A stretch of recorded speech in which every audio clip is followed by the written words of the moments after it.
What's up, y'all? What's poppin'? Thank y'all for tuning in. Thank y'all for tuning and tapping in. This is amazing. This is an emergency episode. Not an emergency episode, but this is the remix episode. You know, we like to come on at random times as well. So thank y'all for tuning in. For those who already tapped in, some of the day ones that's already in the building, thank y'all for tapping in.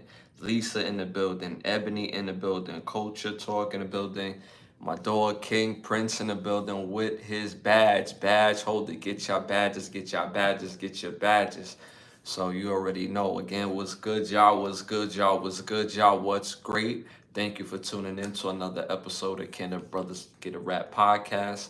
I'm your host, Ashley Lovechild, and it's some subjects from last night episode we didn't get a chance to go through because it was my mistake.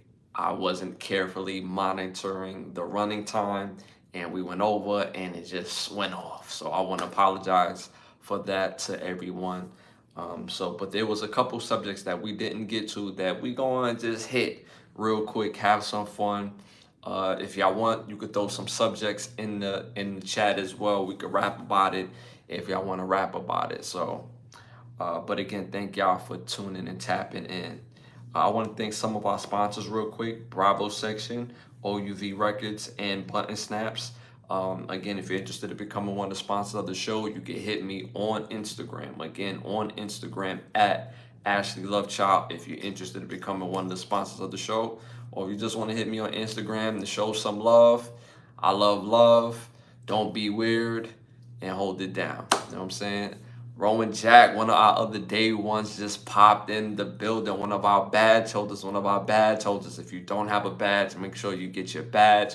Different memberships gives different access. We have a whole lot of content on this page. Over 260 something rewatches just for the Can the Brothers Get a Rap podcast.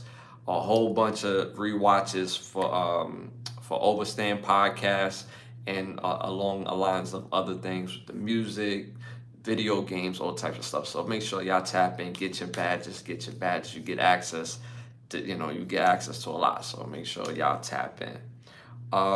Real quick, y'all. Again, I want to thank y'all. We on the road for 10,000 subscribers. So help us reach our goal. We at 9,300, if I'm not mistaken. So we kind of close to that 10,000 sub mark. So again, continue to tell a friend, like, subscribe, and share. You can share the video. It's cool. We won't be mad. We won't get at you. Share the videos. All right, show that love. Share the videos. All right, y'all. Let's get right into it. It's like I said, there's a couple of subjects we wasn't able to get into last night because, again, I didn't monitor properly the running time. We went over and it just went out. Topic that I want to get into that we didn't get a chance to get into last night was the rapper Cameron and Jim Jones situation, where there was a situation with Cameron had interviewed 50 Cent, and 50 Cent, Cameron had brought up the fact that, he appreciated 50 Cent's chess move when they was battling back and forth by bringing Jim Jones to, do a performance for 50 Cent. And at the time, Cameron said he wouldn't even thought to do something like that to kind of poach one of his artists to come and work with him at the time of their beef. And it was a chess move. And 50 Cent response to that, he was just fishing pretty much, and he made it jovial, he made it jokingly. But Jim Jones caught wind of it, and he also did a podcast as well. I believe the podcast was called Respectfully. And he did that podcast, and he basically responded to that, and it wasn't necessarily a nice response as well. But in essence, the main thing I want to get to when I see this is terrible when you see two people that come up together. You go through this industry, but you are real friends on the other side of this thing. And to see how their friendship is being played out in front of everyone, when you're somebody's real friend, I don't think that should be the result. But I mean, they are public figures. But I would think if I'm real friends with somebody outside of the music business, that whatever energy, whatever whatever thing that I got between them, that it would stay that privately. I wouldn't play it out so people could kind of pick sides, and so it makes you wonder. I mean, this is no diss to anybody, but these gentlemen are in their 40s, right? They went through life together in a sense where they kind of grew up together. From Cam understanding that he said that they didn't really grow up together. Jim Jones said they did grow up together. So regardless of the fact, y'all went from young adults, or basically young adults or teenage years, to manhood, and y'all been able to be a part of each other's life, be a part of each other's monumental moments, and just really ride out for each other. You would think that, right? But it's sad to see where the friendship is being played out, where at the end of the day, it's getting dirty.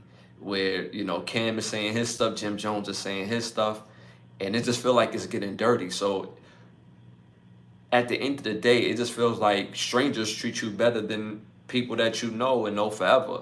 It's like, what do you have to look forward to when you try to make money with your friends and it don't go the way it's planned? So now it affects your actual friendship. I just think that's dirty business. I mean, let me know what y'all think in the chat about the situation. I think it's dirty business when I see this, because when I seen Jim Jones' response, and you know, I'm paraphrasing, but he's like, yo, they on my dick. And it's like, whoa, like, wow. I mean, but he feels that way because they speaking on him. And I guess for Cam, he was just talking about really the beef between him and 50. So either one of them could have took it the wrong way. But at the end of the day, if I'm somebody's friend and I hear my name being brought up in a situation that is like, all right, whatever, I don't necessarily respond to that, because I would think that my friend has a responsibility enough to protect me as my friend. If I don't feel like he's protecting me as my friend, then I'm gonna put in a call like, yo, that was kind of whack. What are you doing? So that's like a one-on-one situation, in my opinion. So I mean, at the end of the day, I just think it was like, it's just a weird thing that these friends are now, they're not really friends anymore. I mean, if they seen each other in the street right now, I don't think it would be a brawl. I don't think it will be a fight. Yeah, I don't think it'll be none of that. It would just be like, oh, there go Cam, and for him, there go Jim Jones, and they go about their business. I don't think it's, people saying, oh, I think they're gonna fight. I think, nah, man. Like, these men are in their 40s. They're both making money. They're both having opportunities in life to enrich their family. They not fighting, man. Like, that's crazy. If anything, if they was to have a real conversation, there might be an argument, but that's as far as it goes. When it comes to throwing blows and all this, that, and the third, trust me, this game is not what y'all think it is when it comes to that. Especially if people consider each other as friends. So when I seen that earlier on a podcast. They say, yo, if they ran into each other, they gonna go to blows. And I'm like, yeah, nah, that's not happening. I don't care how crazy the talk get, it's just gonna stay talk. So I just think that's wild. They supposed to be lifelong friends. I thought so too. I thought Jim Jones and Cameron were supposed to be lifelong friends as well. And I just think it's extremely whack seeing how their relationship is played out. And it just makes you wonder, is that something to look forward to in your own life? If you got friends and y'all have some sort of falling out or disagreement, do it cause a real falling out? Do a disagreement means adversarial? I asked that question in previous podcasts. Having a disagreement with friends, do that make them your adversary because you have a disagreement? It's a disagreement. If me and my friends have a disagreement about anything and they no longer my friends, then they was never my friends to begin with.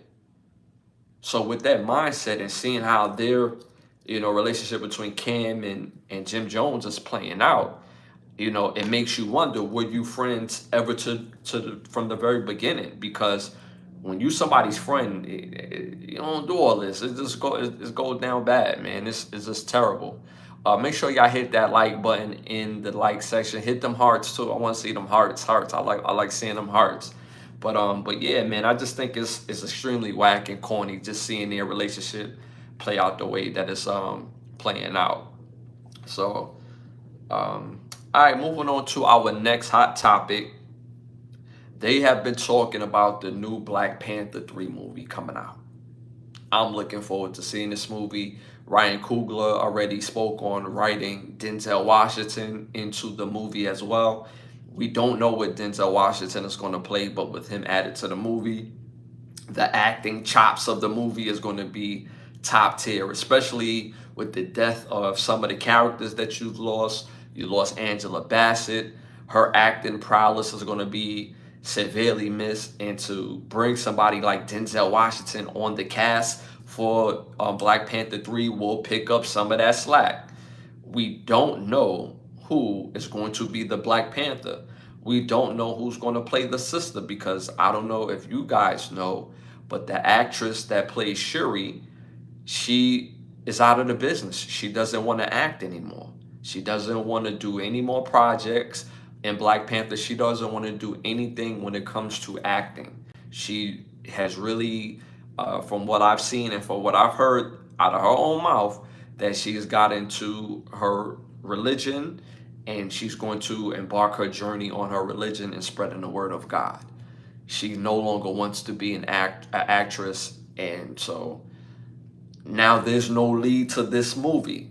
Henceforth, you need somebody like Denzel Washington and his acting prowess, but they're talking about recasting for Black Panther. So here are some of the people that are coming up in the name of the new Black Panther. And again, let me know what y'all think in the chat. So we got Mahershala Ali, and we talked about this in the previous episode, but I didn't think this will actually happen, right? So we got Mahershala Ali, we have Damus Idris,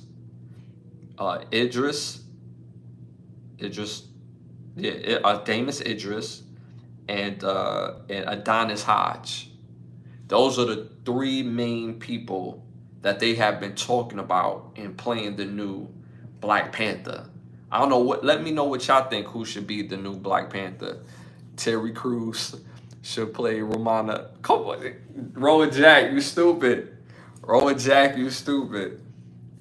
Terry Crews should play Romana. Play the mother. You stupid. You stupid. You stupid. But let me know who y'all think should play the new Black Panther. This one is a tough one for me. I seen Adonis Hodge. He's working. He's doing this thing. He's putting his bid in. Damus Idris, I think, will probably be the best one out of all three, in my opinion, based on his age, the youth. Uh, he should be athletic, but he has the look, he has the acting prowess down. So I would like to give him the first shot at being the new Black Panther in Black Panther 3. Medea for Robot. Come on, Roll Jack, you stupid. Talk about Medea. So Tyler Perry gonna play in the Black Panther? You stupid. But yeah, so Mahershala, I think would be a great addition as well too. And Mahershala was supposed to play the new Blade, if I'm not mistaken. He walked away from that Blade project, so now Blade is up in limbo, and they brought him back. He went back to the project to finish the movie, and he didn't finish the movie. He like, man, I'm not gonna finish it. This is something was going on that set or in the script or in that movie that Mahershala Ali didn't even want to finish being a new Blade. And at first I was like, yo, just bring Wesley back to play Blade. Like, what are y'all doing? You have all these other actors who are playing roles up until they're 60 and 70 years old. And then when they brought Wesley back to play the Blade and in the Wolverine and Deadpool, or Deadpool versus Wolverine, I see why they didn't bring him back. It don't feel the same, and it's not no diss to Wesley. It just don't feel the same. He doesn't feel and look like the Blade of old that we're used to, and that could be due to age. But it don't feel the same. The movements don't look the same. I remember Chris. Was it Chris Tucker? It was Chris Tucker. I can't remember which actor or which comedian was like when. No, it was Jamie Foxx. Jamie Foxx said when he watched Michael Jackson perform, and he was like, it like he lost the step. It's like, yo, he trying to spin. Do he got gum on his shoe? Like what's going on? Like what's up with his spins? What's up with his kicks? What's up with his moonwalks? And it just looked like Wesley has kind of lost Blade.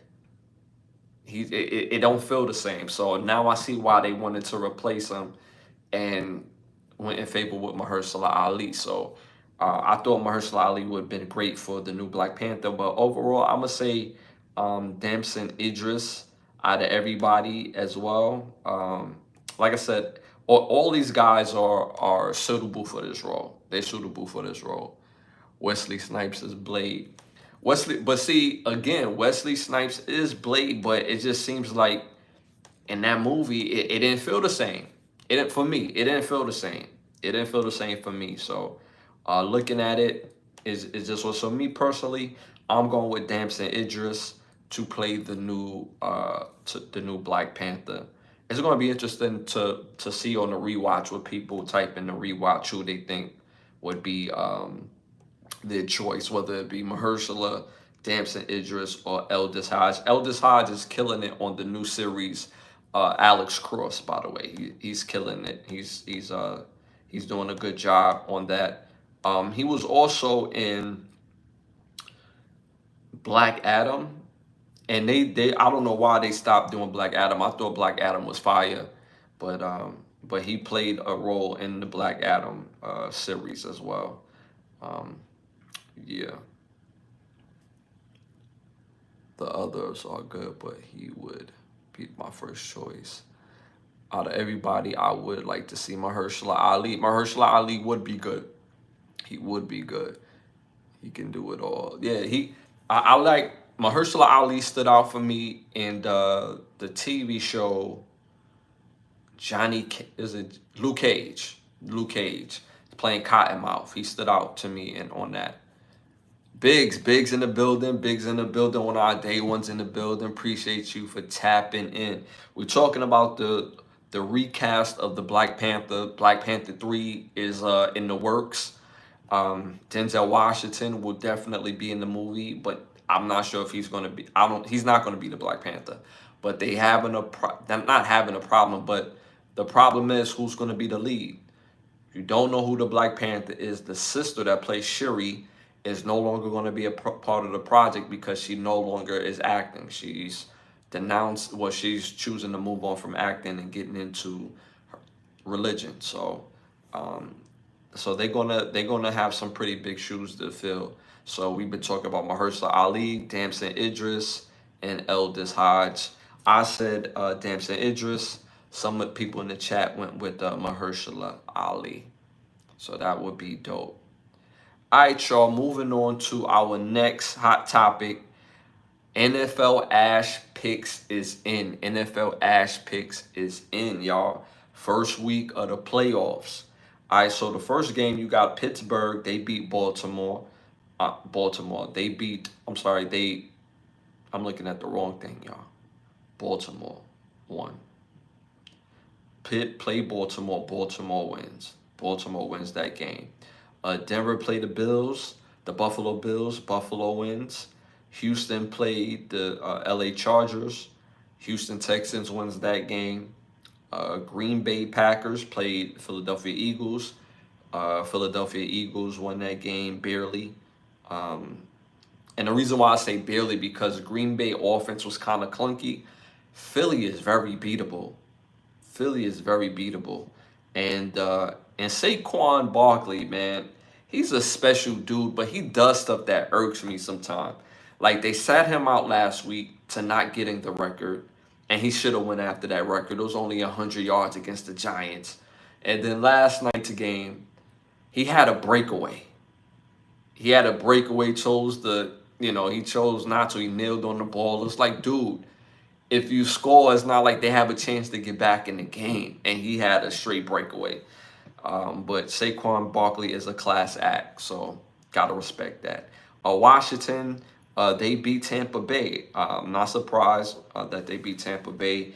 And Minnesota right now is losing to the LA Rams. So Ash pick. So I'm calling it, y'all. I'm calling it. So next week's game, we have the Texans versus the Chiefs. Y'all know who I'm going with, right? Y'all already know who I'm going with. Do I even have to say who I'm going with? All right, for those who don't know, or if this is the first time tuning in, y'all know I'm going with my Chiefs. Y'all know I'm going with my Chiefs. So Texans will lose to the Chiefs. Washington will play the Detroit Lions. Washington is going to be a tough out. People think I'm crazy if I say Detroit. If I say Washington. Washington is a good team now that they have that quarterback in place. But I think, in my opinion, this year, that Detroit is going to be a little bit too much for them. It's going to be a little bit too much. That game is going to be closer than what people would think it's going to be. But they got a lot of team chemistry on that team. So I think that game will look like 28-20. And I think that the Detroit Lions will win that game. Next game will be Buffalo versus Baltimore. That's a tough game. I think you're getting pretty much the same thing out of both quarterbacks. They dual threat guys.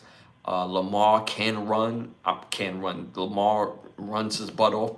Pause. And he can throw. Same thing with Josh Allen. I think you get a little bit of both, but I think Baltimore has a little bit more offensively, and I think they're going to be a little bit more ready. Defensively, it feels a bit even, but then you also have Henry on Baltimore. Right on Baltimore. So I think Baltimore do beat Buffalo. I think that game also is close, but I don't think it'll be a high scoring game. I think that game will be somewhere from like 23-20 or 23-16 or 17. Along those lines, I think that Baltimore will beat the Buffalo Bills. If the score stays the way that it is, you have the LA Rams playing against the Eagles. The Eagles look outstanding majority of the year, but now in the home stretch, this is where you're supposed to like get it together and keep it tight. The Eagles look so beatable because the quarterback play is very inconsistent. You have all these big time players on the outside of that offense, and they don't find creative ways to get them the ball. And I think that will catch up playing against the LA Rams, because even though the LA Rams, they don't necessarily have names that jump out at you, but they're the team that when they show up, they can beat you because you're kind of underestimating them. Cooper Kupp, Puka, I forget, Puka Nakua. You got another guy over there that's doing this thing. I can't remember his name right now. So they have enough to actually beat the Eagles. And then, mind you, the Eagles' offense is very clunky. So I think the LA Rams can stop the Eagles enough for them to score points. So I think the LA Rams will get the Eagles next week. I think that score will be somewhere like, I would say like 24-27 or 27-24. So I'll say that. So I have I'm about to say college football, for my NFL Ash picks. I have the Chiefs beating the Texans. I have the Detroit Lions beating the Washington Redskins. I have the Baltimore Ravens beating the Buffalo Bills. And I have the LA Rams beating the Philadelphia Eagles. I know Gilly the kid is probably somewhere like, yo, you crazy. I'm going to bet you like 30,000. They going to lose next week, bro. They going to lose. I'm surprised you said the Chiefs. Yeah, you know I'm going with this. You know I'm going with this. All right, y'all, moving on to my next segment, my Keep the Lie Live segment for this episode. Like I said, I couldn't get it to it yesterday because it was my mismanagement of the running time and it just went off, y'all. So my Keep the Lie Live for this episode is I know there's ladies in the chat, and I'm seeing them in the chat and in the live. But this one goes out to y'all. This one goes out to y'all. I have to be honest with this. Women that approach men get better results. Listen to me again when I say this for the women in the back. Women that approach men get better results. So I know a lot of women is like, they don't want to go through the rejection. Men are supposed to approach women. Yes and yes, right? The rejection part you have no control over. I mean, just like men, we don't have no control over being rejected. But I spoke about this last episode when I said no means no regarding Joy Taylor and the Fox Sports and Skip Bayless and the makeup artist, that whole class action lawsuit, that no means no. And what that boils down to is that if you play the numbers game, there's enough people in the world where one is going to say yes. You're going to find one person that's going to say yes. For men, if you talk to 20 women, if you go to the club tonight, I guarantee it, if you go to your local club tonight, you speak to 20 women, one is going to say yes, one is going to be down. That's just how the numbers work. You just never know what type of time other people is on. So when you out and you want to date or you looking for somebody, somebody's going to say yes. That's just how it works. But for ladies, when you approach men, you're going to have better results. And the reason being, even though men are supposed to approach women, and for the most part, even though a lot of men is opting not to approach as many women as it was in the past, but men is still approaching women. That's not play that narrative. Men is still approaching women, whether it's indirectly or directly. They're creating a situation where they can ask you out on a date. They're creating a situation where they can be seen and y'all could kind of get that connection and then so on and so forth. So ladies, if you do approach men, you will have better results than women that don't approach men. Because the women that are waiting for the man to approach is cutting down their odds. So if you ever watch women be approached, right, by men at a club, how many times have you seen that woman turn them guys down? A lot of times, right? Because that man has to be of a certain caliber to that particular woman.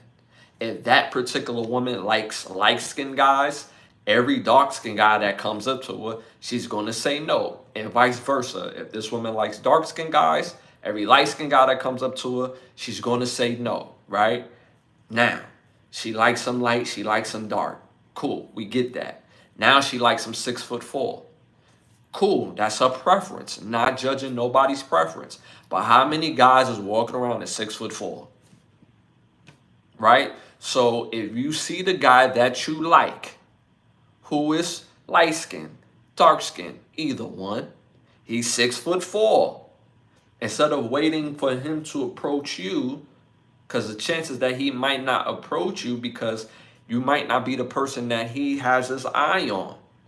But now if you approach him, you create a better outcome for yourself because now he's seeing you and see you putting yourself out there. And most men don't necessarily reject women the way how women reject men, right? I always say equal is not identical.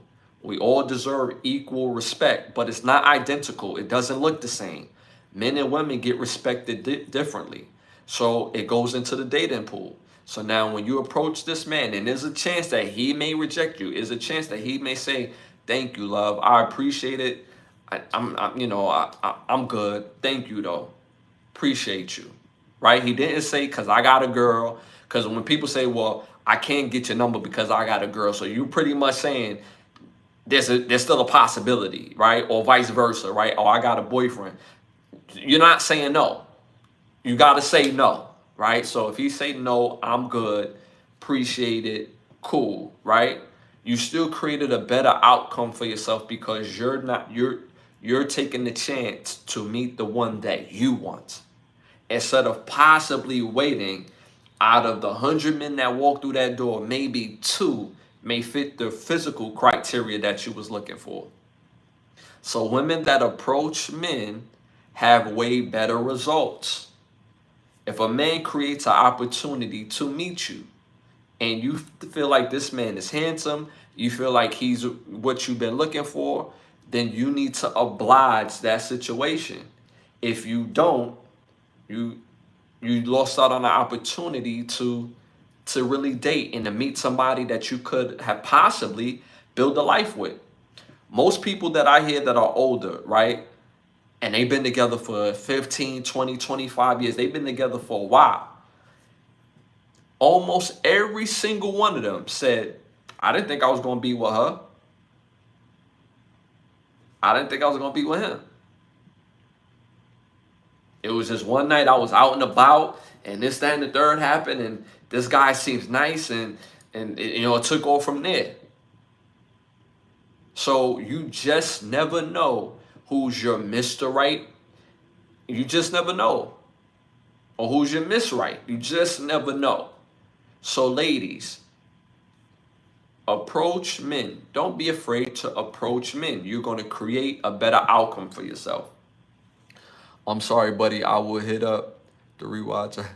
Appreciate you, Rowan Jack, for tapping in, man. That's my guy, Rowan Jack, one of our badge holders. But yeah, ladies, I'm telling you what I know. Women that approach men create better outcomes for yourself. So if you listen to your big brother, you'll see what I'm talking about. And you can come back and tell me the success story. So that'll be, I'm telling you, trust me, trust me, trust me, trust me. All right, y'all. Thank y'all for tapping in. I appreciate it always, as always. For those who are in the chat, please hit that like button. Please hit them hearts. I want to see them hearts in the building. Hit them hearts for me. Hit them hearts for me. Hit them hearts for me. Hit them hearts for me. Again, I appreciate y'all tapping in. I had to create another live because, again, I wasn't watching the rewatch. I wasn't watching the running time properly last night's show, and we just cut off. So, again, I want to thank y'all for tapping in. Shout out to some of our day ones in the building. Again, Ebony, Culture, Rowan Jack, King Prince, Biggs, host Danielle Jose. Appreciate you tapping in. Como estas? Appreciate you tapping in, my man. Thank you. And some of our badge holders for tapping in. Appreciate it. Again, if you want to reach me, I want to thank some of the sponsors of the show: Bravo Section, Button Snaps, OUV Records. If you're interested in becoming one of the sponsors of the show, you can reach me on Instagram. Again, on Instagram at Ashley Lovechild. So again, if you're looking to become one of the sponsors of the show. Again, thank y'all for supporting the music. My Ready to Live album. Thank y'all for supporting. I got 2 songs off that Ready to Live album off of Spotify alone. Off of Spotify alone. Had over 100,000 views on those songs, which was Juicy and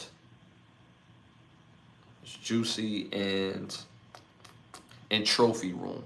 It was Juicy and Trophy Room. Just went over 100,000 streams on Spotify alone. It's been doing numbers on all the platforms, but on Spotify alone, y'all showed up and showed out. Thank you for helping me get over 100,000 streams for those songs on that Ready to Live album. So I want to thank y'all for that. Again, we're on the road to 10,000 subscribers. So again, don't forget to hit that like, that subscribe, that share button, that all notification. You just never know when we're going to pop up, talk about any and everything.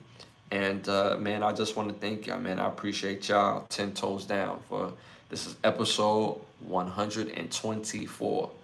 I will see y'all Thursday at 10:30 for the 125th episode.